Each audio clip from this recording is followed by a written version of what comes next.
আসসালামু আলাইকুম সুপ্রিয় কৃষিজীবী ভাইরা, আশা করি প্রত্যেকেই ভালো আছেন। যে যেখান থেকে আমার ভিডিও দেখতেছেন সকলকে সাজিদ এগ্রোয়ানের পক্ষ থেকে স্বাগতম জানাই। আজকে আমি কথা বলার চেষ্টা করব যে আপনারা একদম শশা গাছ যখন আপনাদের শেষ বয়স হয়ে যাবে, যখন আপনারা নিচে সকল শশা হারভেস্ট করে ফেলবেন, তখন আপনারা কী ধরনের কীটনাশক এবং কিভাবে আপনারা যত্নটা নেবেন সেটা বিষয় নিয়ে কথা বলার চেষ্টা করব। এই যে প্রজেক্টটা দেখতেছেন, এই প্রজেক্টটা কিন্তু আপনার একদম লাস্ট বয়স। কারণ আপনার প্রত্যেকে জানে অনেক আগে এই প্রজেক্টটা লাগানো, এরপরেও কিন্তু মাশাআল্লাহ গাছ অনেক ভালো আছে এবং আপনার গাছের কোয়ালিটিও ভালো এবং ফলন মোটামুটি আলহামদুলিল্লাহ অনেকটা আসছে। কিন্তু এ সময় কিন্তু একটা সমস্যা অনেক দেখা দেয় এই লাস্ট বয়সে এসে, যে শসাগুলো কিন্তু আপনার এগুলো হারভেস্ট করা যাবে, প্রত্যেকটা শসায় কিন্তু সেট আপ হচ্ছে।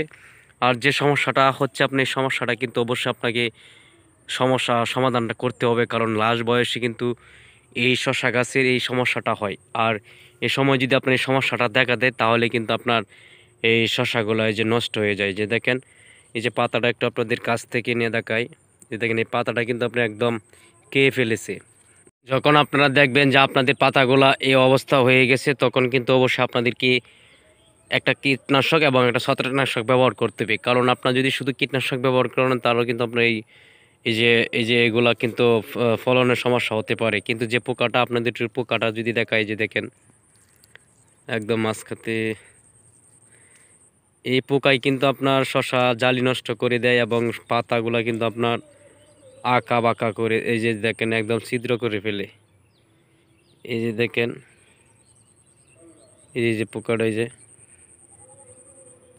এই যে পোকাটা, এই পোকাটার জন্য কিন্তু আমরা অনেক ধরনের কীটনাশক স্প্রে করে থাকি, কিন্তু কোনো কাজ হয় না। আমি আজকে দুইটি কীটনাশকের কথা আপনাদেরকে বলবো। সেটি হচ্ছে, একটা হচ্ছে আপনার ইমেট প্লাস, আরটা হচ্ছে সাসপেন্ড। যে কোনো একটা আপনারা অবশ্যই ব্যবহার করতে পারেন। আপনারা পার লিটারে 1 গ্রাম করে দেবেন ইমেট প্লাস অথবা সাসপেন্ড, যে কোনো একটা আপনারা পার লিটারে 1 গ্রাম করে দিবেন। এবং এটার সাথে আপনারা অথবা ম্যানচার অথবা রিলিফ নিতে পারেন, দুটার থেকে একটা ছত্রাকনাশক নেবেন। নেওয়ার পরে আপনারা স্প্রে করবেন। আমি আশা করি আপনাদের এই সমস্যাটা সমাধান হয়ে যাবে। তারপরে দিন আপনারা যখন এই কীটনাশকটা ব্যবহার করবেন, অবশ্যই 1 দিন পর আপনারা একটা ভিটামিন ব্যবহার করবেন। কারণ আপনারা যখন একটা কীটনাশক ব্যবহার করেন, তখন কিন্তু গাছের আপনার গ্রোথটা কমে আসে। এই গ্রোথ কমে আসে এবং শসার কিন্তু জালি সমস্যা হয়। এই সমস্যা সমাধানের জন্য আপনারা একটা কীটনাশক, একটি হরমোন ব্যবহার করবেন, সেটা হচ্ছে প্রোটোজিম। প্রোটোজিমের সাথে আপনারা অবশ্যই একটা সিলেটে জিঙ্ক ব্যবহার করতে পারেন। এই দুটো একসাথে আপনারা যদি 1 দিন পরে মিক্স করে ব্যবহার করেন, তাহলে আপনার এই শসা জালিগুলা পুষ্ট হয়ে যাবে এবং আপনার এই সমস্যা থেকে সমাধান পাবেন।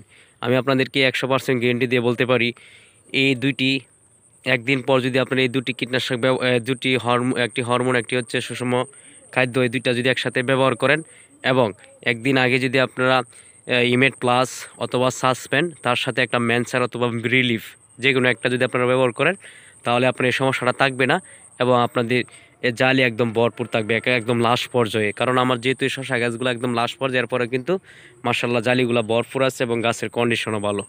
আর আপনারা অবশ্যই লাস্ট সময়ে এসে একটু সেচের ব্যবস্থা করবেন। সাথে কিছু আপনারা ইউরিয়াও দিতে পারেন। ইউরিয়ার সাথে হালকা কিছু আপনারা ম্যাক্স সার ব্যবহার করতে পারেন। এতে কিন্তু আপনার গাছের গ্রোথ ভালো থাকবে, গাছের কন্ডিশন ভালো থাকবে, আপনার ফলনটাও ভালো থাকবে।